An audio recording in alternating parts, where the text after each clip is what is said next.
బంగ్లాదేశ్లోని హిందువులపై జరుగుతున్న దాడుల్ని అరికట్టే విధంగా ప్రభుత్వం చర్యలు తీసుకోవాలని కోరుతూ కలెక్టర్కు వినతి పత్రం సమర్పించారు. శాసనసభ్యులు డాక్టర్ చంద్రవాడ అరవింద్ బాబు పాల్గొన్నారు. నర్సరావుపేటలో బుధవారం పల్నాడు జిల్లా హిందూ ఐక్యవేదిక సభ్యులు మరియు బీజేపీ ఆర్ఎస్ఎస్ నాయకులు పట్టణంలో భారీ ర్యాలీ నిర్వహించారు.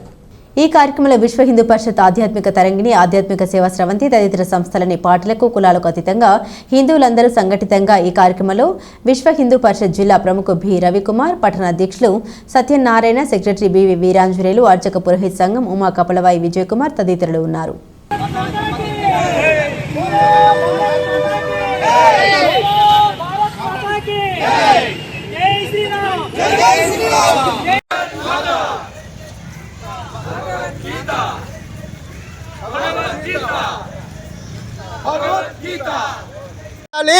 బంగ్లాదేశ్ హిందువులను కాపాడాలి.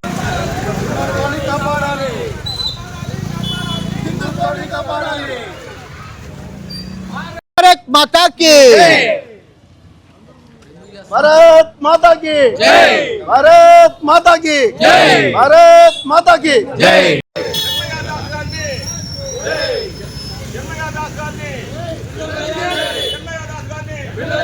ఈరోజు మన అఖండ భారతంలో నుంచి విడిపోయినటువంటి ఒక భాగం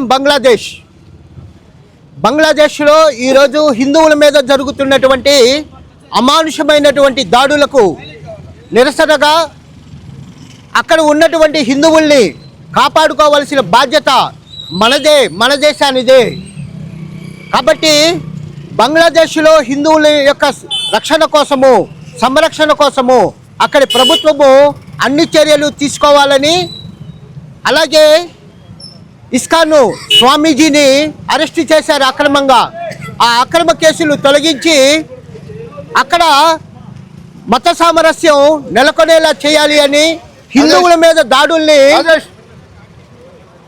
నిరోధించాలని, అల్లరి మోకలకి వాళ్ళు తగిన విధంగా శాస్తి చేసి హిందువుల్ని రక్షించాలనే ఆలోచనతోటి ఈ యొక్క కార్యక్రమం దేశవ్యాప్తంగా ఈరోజు అనగా డిసెంబర్ 4న దేశవ్యాప్తంగా అన్ని కేంద్రాలలో జరుగుతుంది.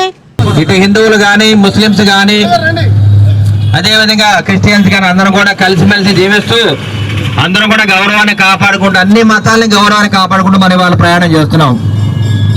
ఎవరు ఎక్కువ ఎవరు తక్కువ అనేది లేకుండా ఈ భారతదేశం అనేది హిందువుల సాంప్రదాయం ప్రకారం ముందుకెళ్తుంది.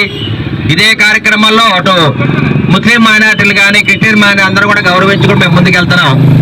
ఇటువంటి పరిణామంలో ఇవాళ పాకిస్తాన్లో కానీ, బంగ్లాదేశ్లో, ముఖ్యంగా బంగ్లాదేశ్లో మరి హిందువుల మీద దాడి జరుగుతున్నాయి. ఇస్కాన్ టెంపుల్ మీద, ఇస్కాన్ మరి బౌద్ధుల మీద, వీళ్ళందరి మీద కూడా దాడులు జరుగుతున్నాయి. కాబట్టి వీటి దాడులు ఖండిస్తున్నాము.